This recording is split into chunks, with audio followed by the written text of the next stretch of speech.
Thailand are singing.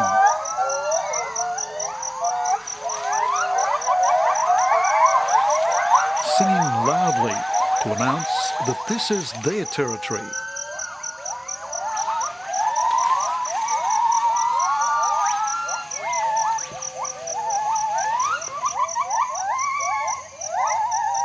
Their haunting songs are meant to keep other gibbon troops at bay, but their cries have done nothing to deter a far more threatening predator.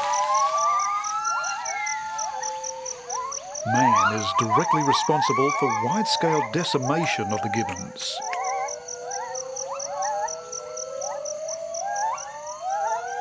From 1 million a century ago to just 100,000 today.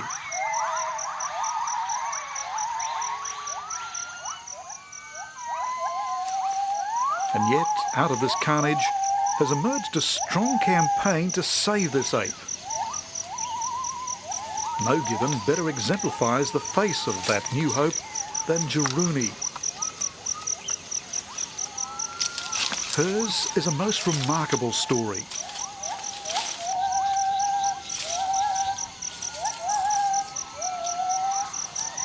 Hunters and captors, raids and rehabilitation. As this adorable creature struggles against all odds to survive.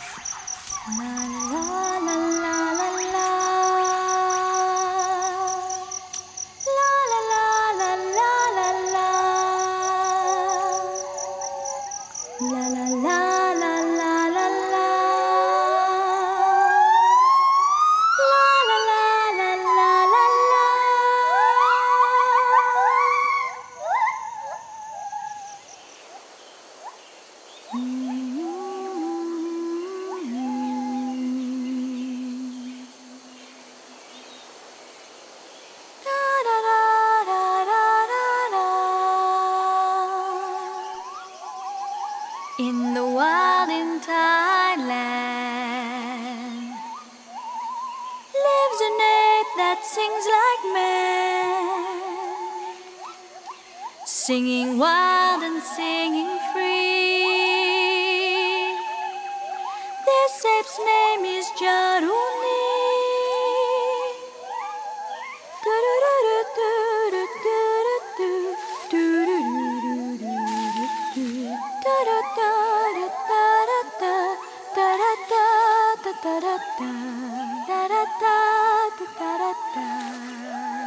Jarunee, Jarunee, Jarunee!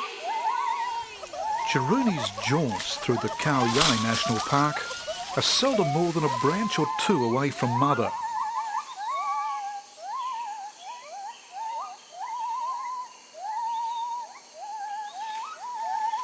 In fact, when youngster tires of this treetop travel, mother's always there to carry her on.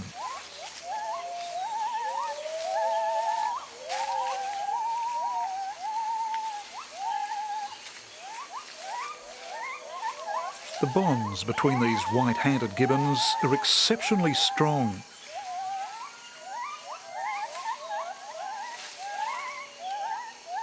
They're the only apes to mate for life, and families will travel together each day in search of sustenance.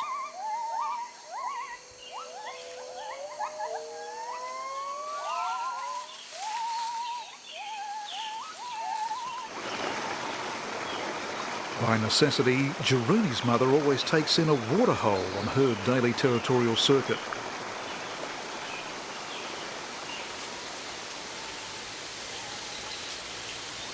Spray from the waterfall, allowing her to collect droplets of water.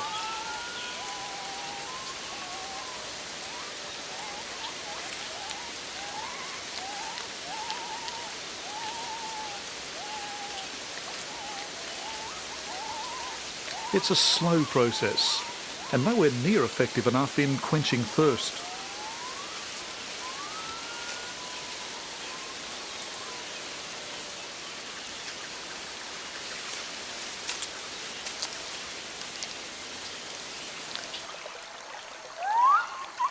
What follows is a demonstration of how primitively gibbons drink.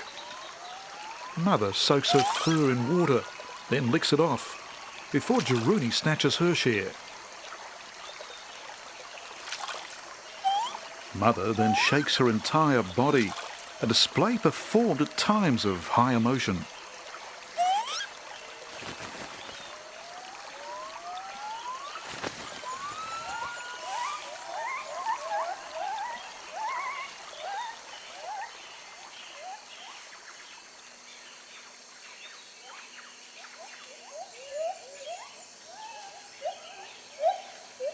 Back in the upper foliage, Jarunee challenges Mother once more for nourishment, this time over the seed of a mango.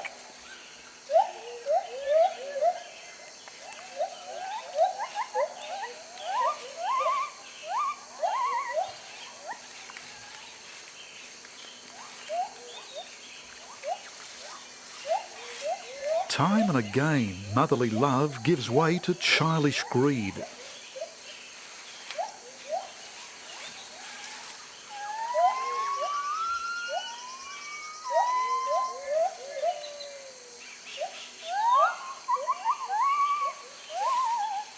Throughout their lives, gibbons will roam a territory smaller than an average suburb. It's a territory in which they compete with other gibbons, a species which can be born either gold or black, and where mixing and mating takes place without distinction.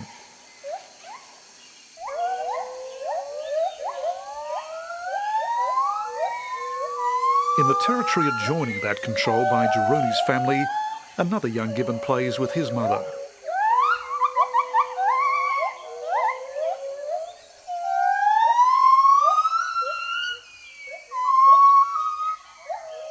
These babies are all the more precious because gibbons only give birth every 2 years.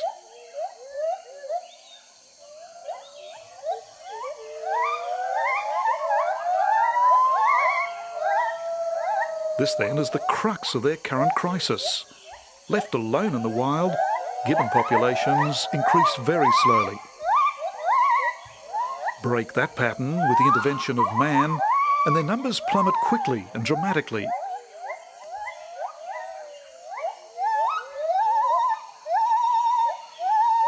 Gibbons are also capable of killing or badly injuring one another. Our crews witnessed 2 adults tear apart and kill their own baby, while these 2 young adults pursued and snapped at each other for more than an hour.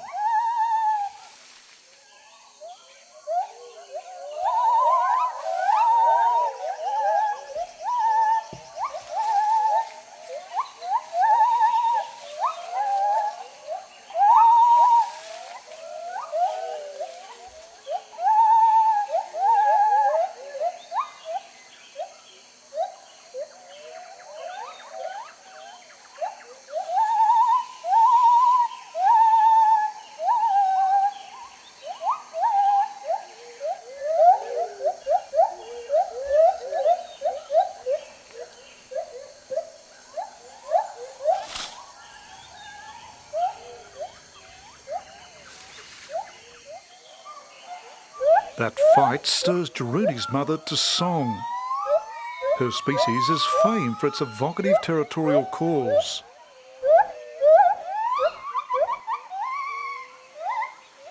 In time, she'll develop 5 different cries of pleasure, another 4 calls for fear or discontent. The other distinguishing feature of white-handed gibbons is their ability to travel at high speed through the trees. Jarunee is graduating superbly.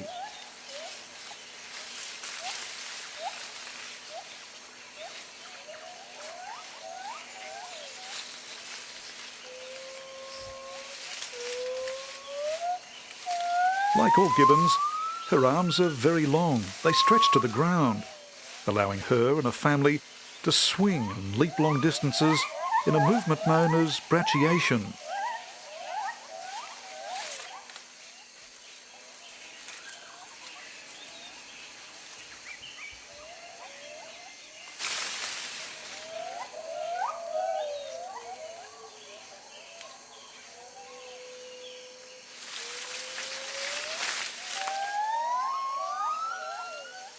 But as relatively safe as this tree-top life is now for Jarunee and family, it hasn't always been this way. We're about to travel back in time, before Jarunee was born, to witness situations that have killed off hundreds of her relatives.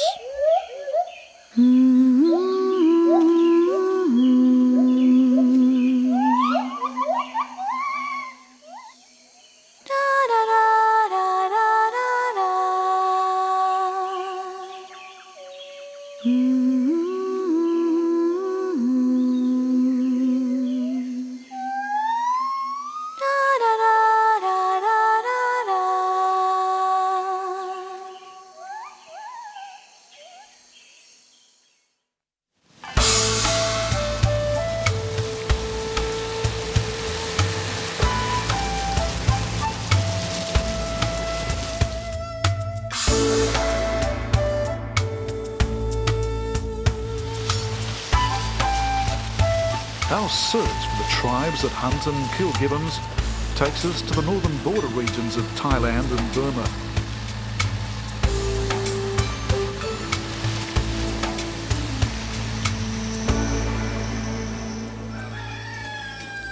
The Karen tribes who live in these heavily forested hills are famous not only for wearing ornamental rings around their necks, but also for the way many of their kind hunt gibbons. The Karens tell me it's been common practice for other tribesmen in the hills to shoot, then cook and eat gibbons. Also widespread has been the practice of capturing gibbon babies to be sold as pets. Regrettably, the practice takes a heavy toll. To capture just one baby, as many as 10 other gibbons may be shot dead.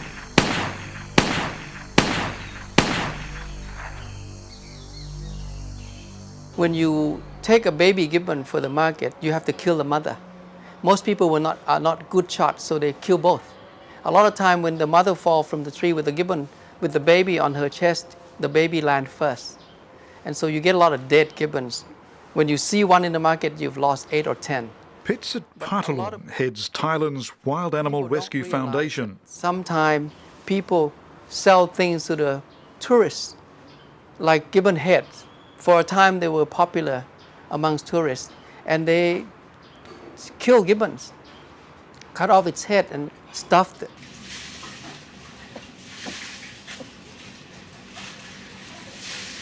Gibbons who survive the tribal hunting sessions are smuggled south by road.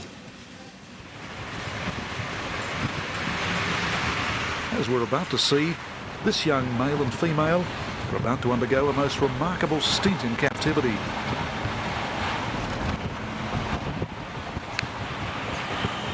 One will become an attraction in the bar, the other a household pet.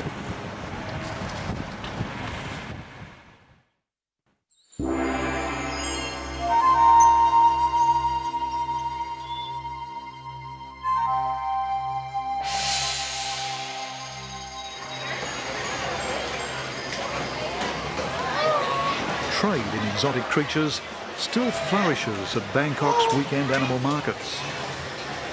All manner of creatures from around the world can be purchased here.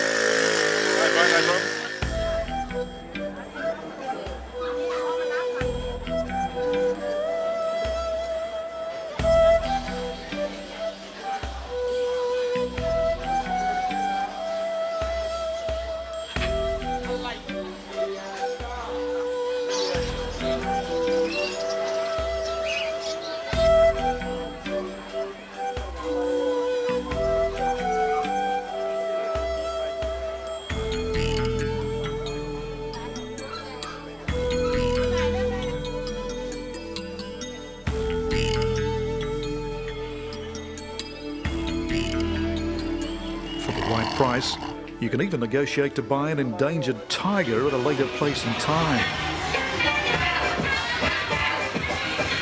The same goes for gibbons.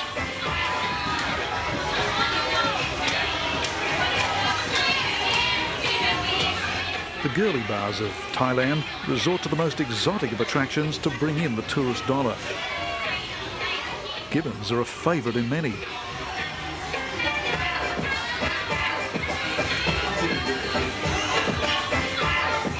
In this bar, the gibbon that will eventually become Jarunee's father has been purchased from the Bangkok markets for just $500.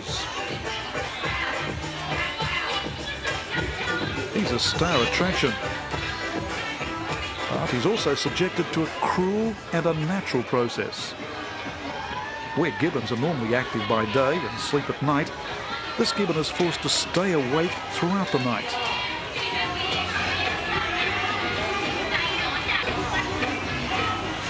The ritual clearly exhausts Jarunee's future father. By day, his plight becomes even worse. He's confined by a chain so short he can't sleep. And later tied to a post outside to attract still more tourists. His black cousins fare no better. The world's most active ape, restricted by the world's shortest tether.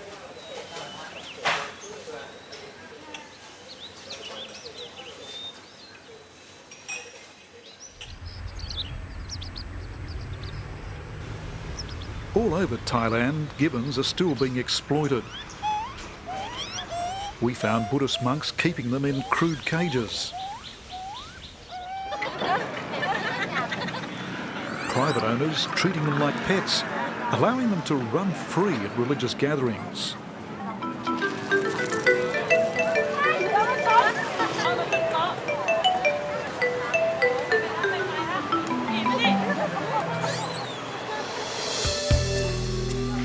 There are even resorts that keep them as amusements, where they establish an easy rapport with the youngsters.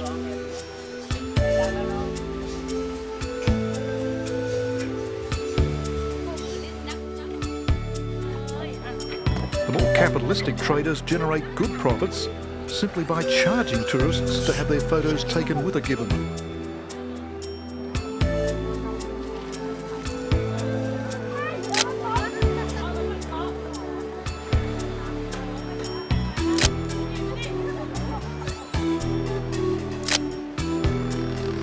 The gibbon being thrust into my arms will earn for his keepers up to $1,000 a week.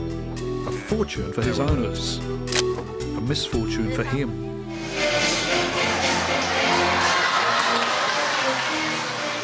Gibbons aren't the only creatures exploited here either.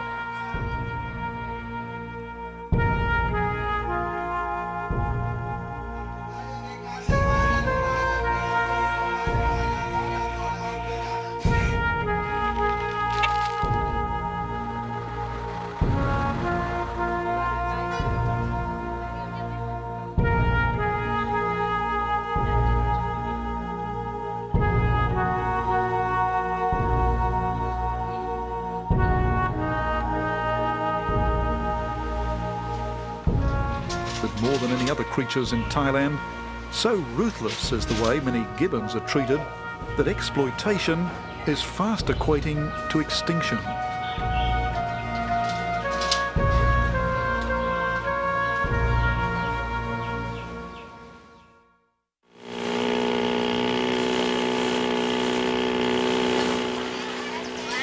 Not all of the gibbons sold in the markets of Bangkok are so ruthlessly exploited. This gorgeous youngster will lead a charmed life in a private home.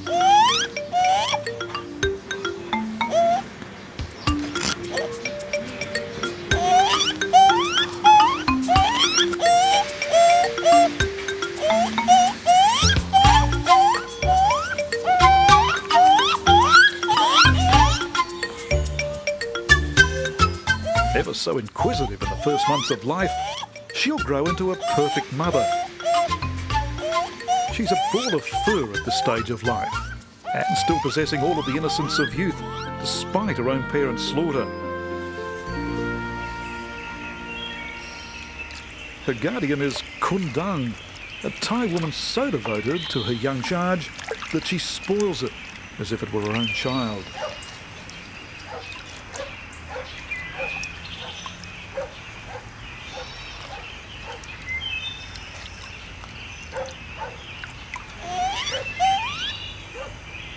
Despite the suffocating tropical heat of central Bangkok, her daily ritual involves drying and grooming.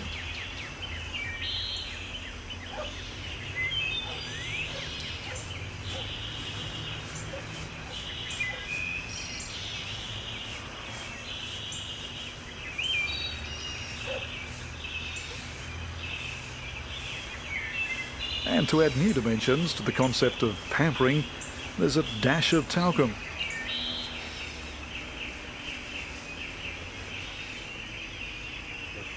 Followed by a disposable nappy.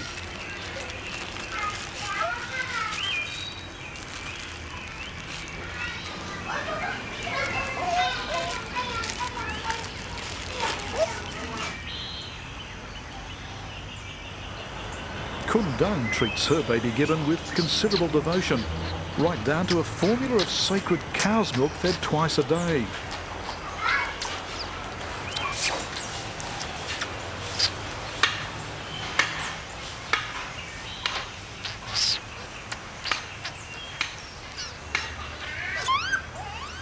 The mixture is so wholesome that the gibbon will grow quickly in the next year.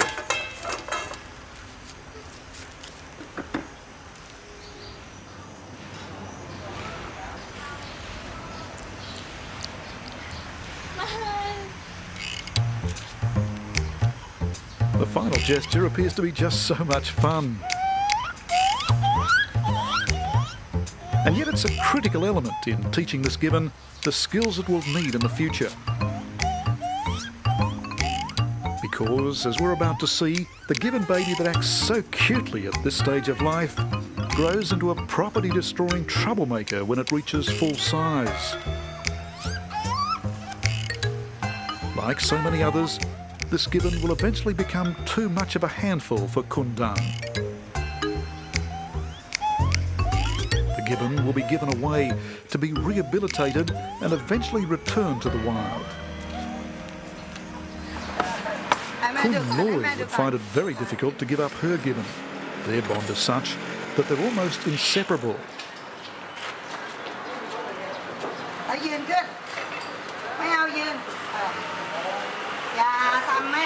So strong is her care and concern that she insists on clothing it, quite often in the brightest of shorts.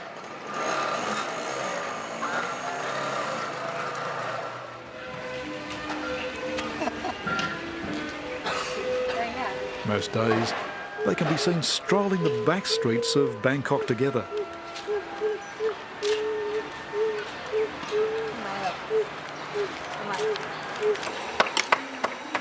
The devotion even extends to the meals they share.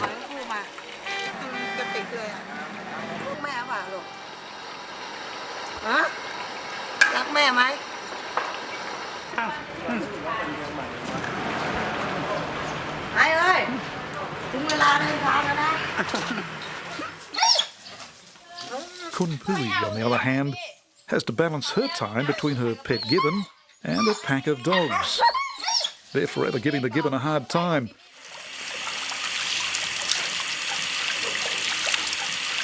Treatment she more than makes up for by pampering the gibbon. The session begins with a thorough drenching. Followed by a trim to remove knots. And a blow dry.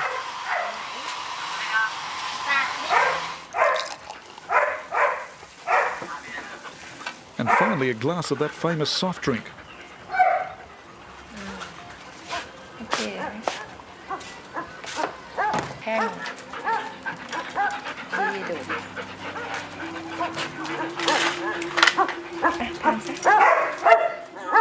The hounds are not impressed.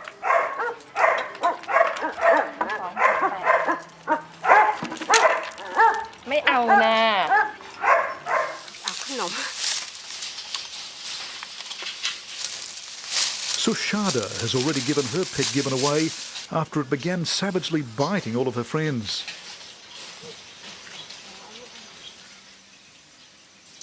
She released her 8-year-old gibbon into the care of a rehabilitation centre in Bangkok and now spends every Sunday afternoon visiting it for a session of washing and grooming.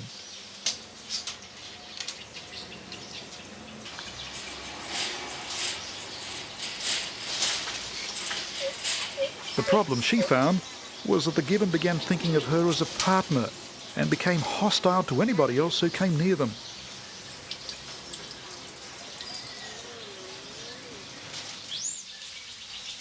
It's a common scenario.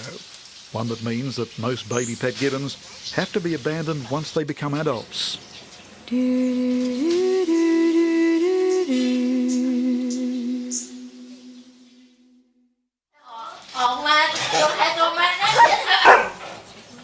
The heart-wrenching decision to surrender a family's gibbon is never an easy one.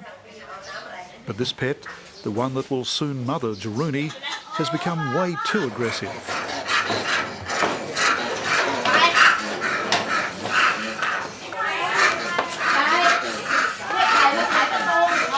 Volunteers struggle to subdue it. They've been called in by the Wild Animal Rescue Foundation, an international relief operation that is specialising in saving gibbons. This is an increasingly frequent routine, with the rescued gibbons transported to one of their rehabilitation centres.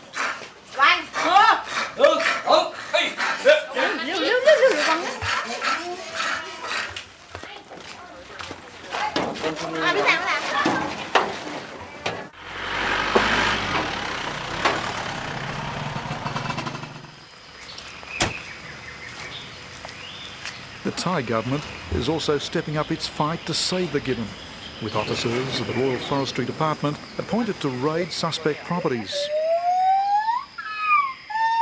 In this Bangkok restaurant, they uncover a wildlife menagerie containing not only gibbons, but many birds.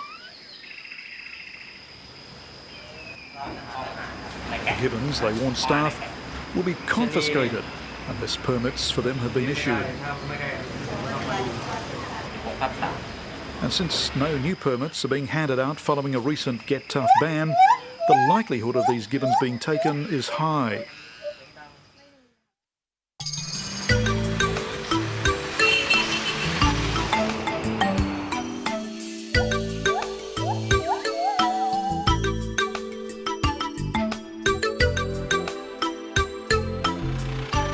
Many of the gibbons that have been confiscated or surrendered are taken to Krabok Ku,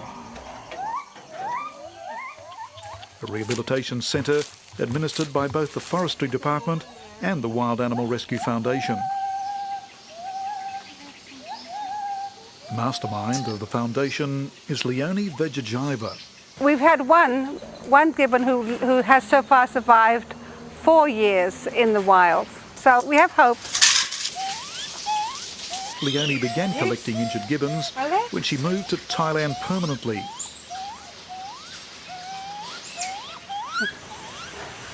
When we got her, her back was just a massive bleeding sores from where the cigarettes had been stubbed out in her back for years. These days, a rescue mission has become a full-scale crusade involving dozens of volunteers from around the world.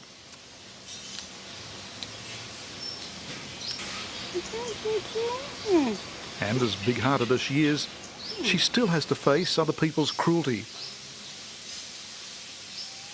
This is a 3-year-old gibbon. She lives with me in my house, and somebody about 10 days ago put an elastic band around her neck. We don't know who did it. And we didn't know because her fur is long. And it was only 3 days ago that we noticed she wasn't eating, and she was very weak, and she was frightened and in pain. So we went to the vet, and he checked her over, and he found an elastic band had grown right into her neck.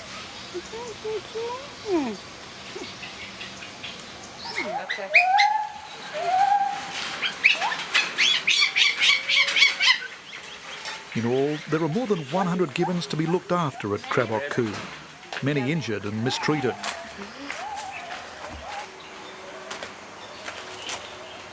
Others, like this one, sedated to allow dental surgery.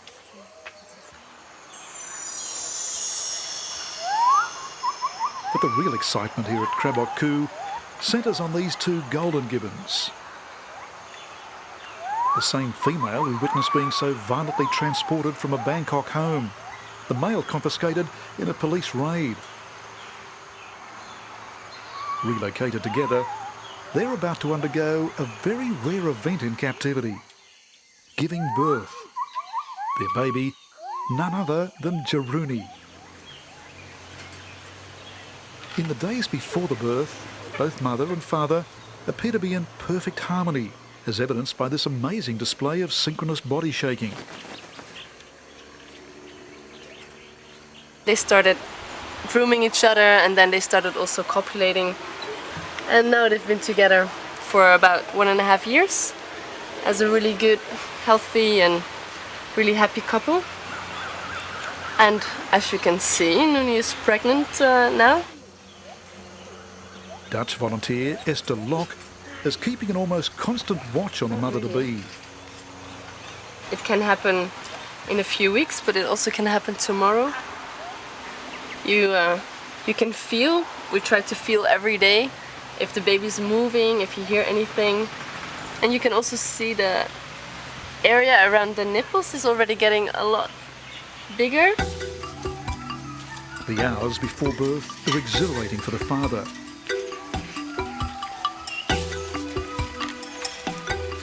It's as if he's intuitively aware of the events about to happen, swinging even more actively than before from one end of his compound to the other.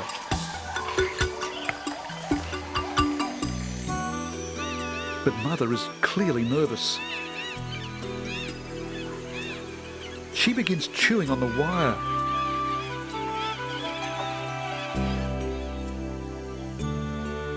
She's finding it hard to hold down food. And there's a clear sign of distress on her face.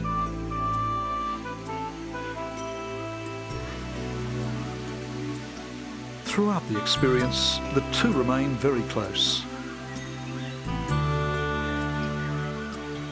Then, minutes before giving birth, she moves into the box erected just for this moment.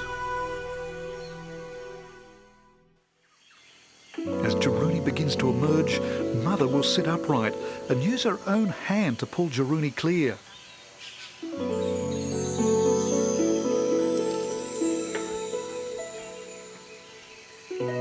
The following hours are pure magic as mother and Jarunee bond.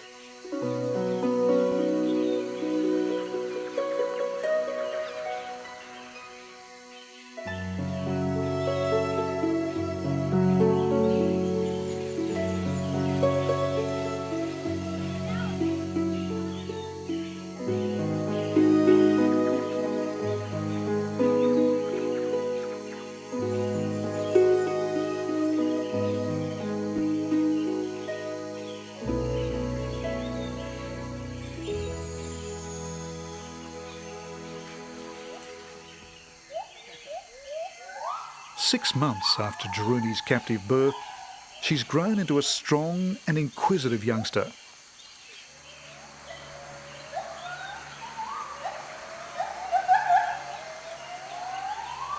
She's beginning to display all of the agility she'll need to climb and swing in trees back in the wild.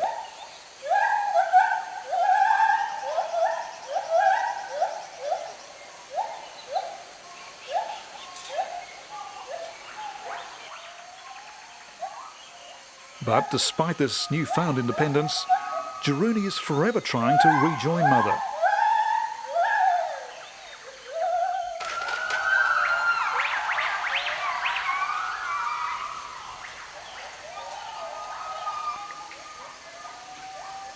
These are days of wonder, with Jarunean parents about to be relocated, their new home allowing them far more freedom.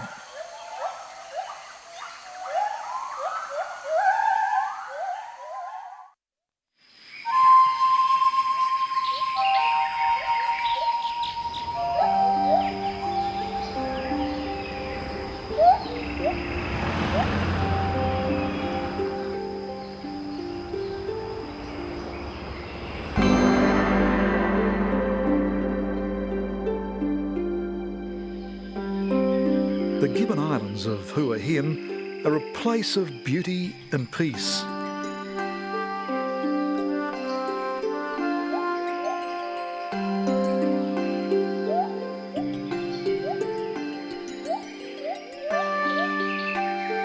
Here, gibbons, both gold and black, live in such a stress-free environment that wrestling and playing are commonplace.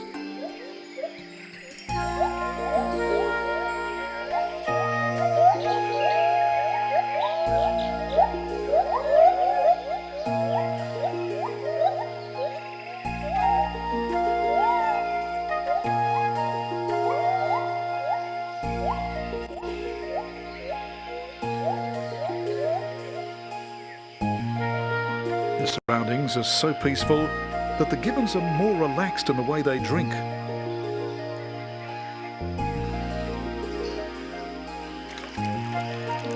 Or catch a meal.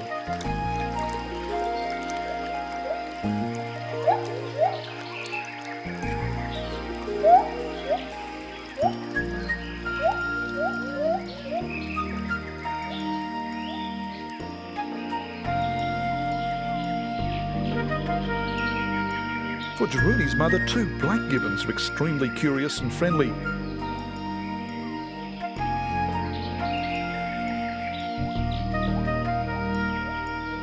They pin her to the ground in a gesture she eventually finds too overwhelming.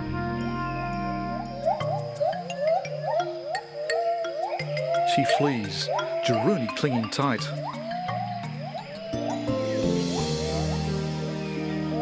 For Jarunee and parents, this is a time of preparation for yet another transfer shortly, this time back into the wild.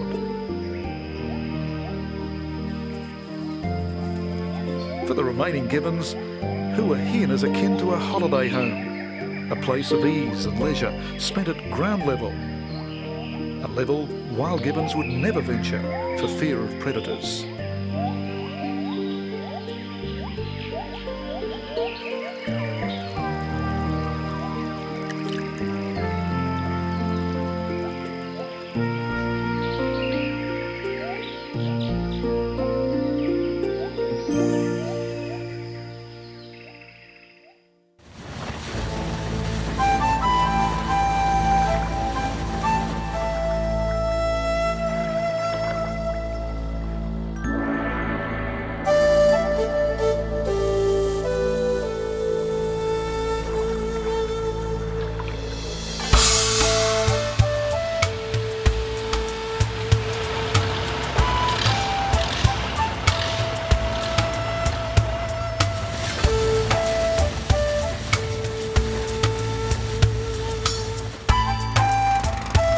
Amidst the spectacular limestone islands of Phang Bay, just north of Phuket, a most ambitious project has been launched to save the gibbon.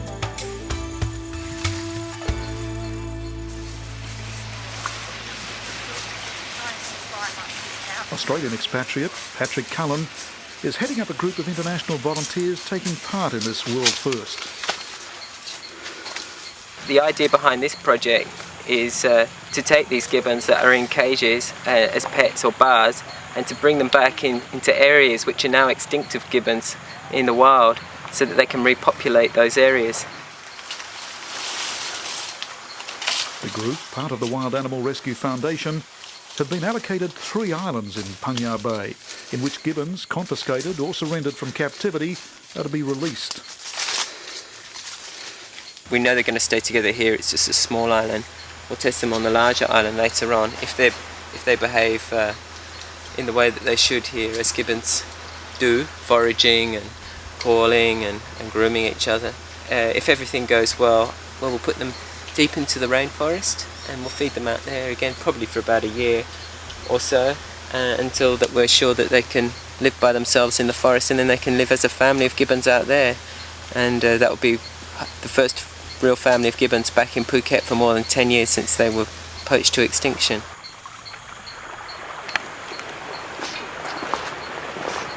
Come on. Come on. It's just letting him know that he shouldn't be on the ground for his benefit, not ours. If he was to come on the ground, if someone wanted to take him, it's a very easy target. Also, in the wild, a lot of their predators would be on the ground. So we have to actually get them off the ground. It has to practice to be in the trees and not on the ground. English volunteer Sasha Gilmore lives for months at a time near this gibbon island. The use of this island is a training ground for young gibbons. We take them out of the cage. Most of the gibbons, the 2 gibbons that have been here, have never been out of the cage before. And this small area is a very contained area. So we can release them and watch them and see how they're doing. They learn how to forage here, they learn how to swing. When we first release them, we find that their branch selection isn't very good. Sometimes they'll fall to the ground, a tree is rotten. So it's very important that they learn how to branch select and also to play as well. Sasha's time in Panya Bay has given her great insight into gibbon behaviour. One of the forms of play is called play chase, and what they do is just chase each other all over the island. And this, not only do they have great enjoyment from doing this, but also it's a great practice for when they're actually older and they have to actually swing for the trees very quickly for some reason or other. Maybe to guard their territory, or maybe to go to fruiting trees, but they have to travel at great speed. Gibbons can be quite aggressive, can't they? They can be. And in yes. fact you've got a couple of scars to bear testament to that. Just little ones here. This is a tooth mark here and a tooth mark there. Not very serious. Gibbon bites can be a lot worse than that. Later, Patrick shows us 2 gold gibbons destined for release, just like our very own Jarunee.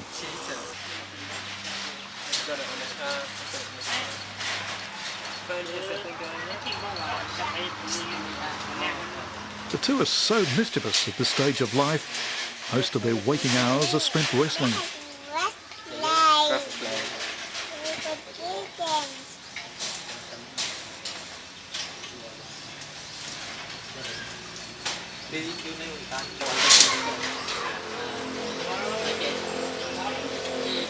These are significant moments. Their last in captivity, as carers prepare to release them and gibbons like Jarunee back into the wild. Do do do do do do do.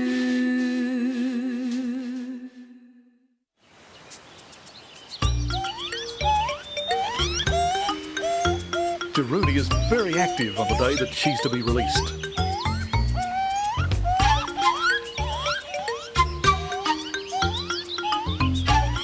The parents and brother have already been freed. Jarunee held a few days longer to ensure her climbing skills are well honed. In a day of high adventure, Jarunee appears to steer her own destiny.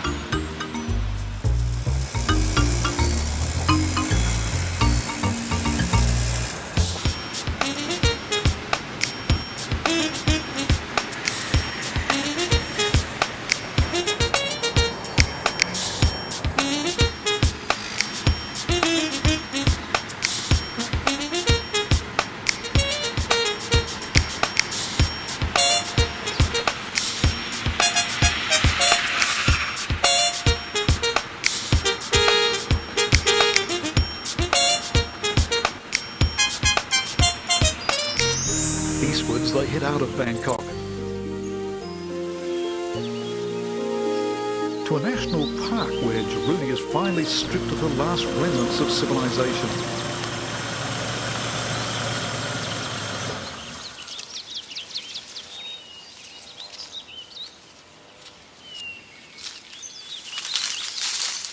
Her moment of freedom has arrived.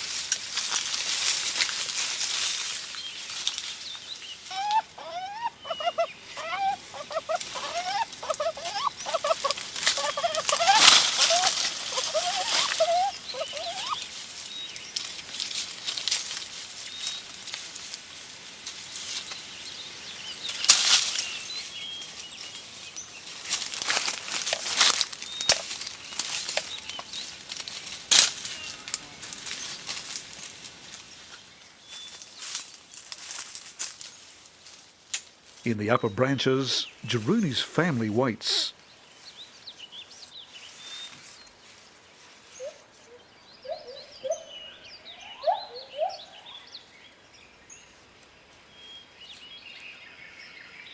The reunion is especially emotional, not only because Jarunee's mother is still lactating, but also because the family has grown once more. Another orphan gibbon, slightly older than Jarunee, has been adopted by Jarunee's parents, and the 2 youngsters are instant playmates. Both will live with their parents for at least the first 8 years of their lives. That is, until they're old enough to fend for themselves.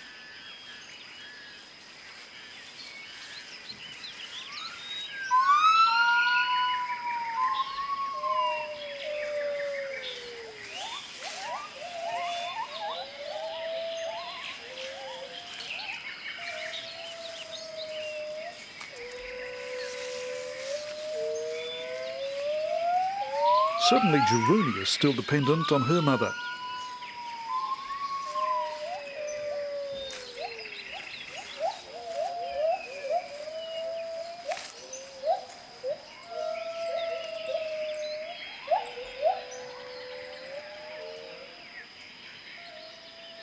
But slowly she's weaning her off her milk, giving her a taste of what will become her staple diet.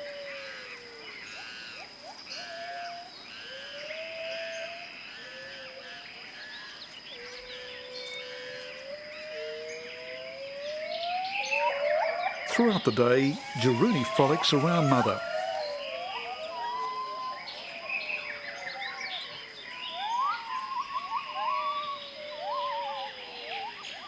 The new recruit, on the other hand, is really getting into the swing of things.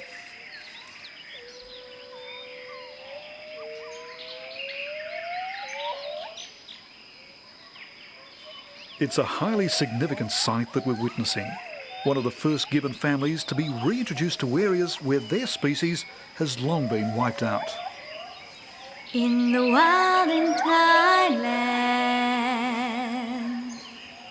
lives an ape that sings like man, singing wild and singing free.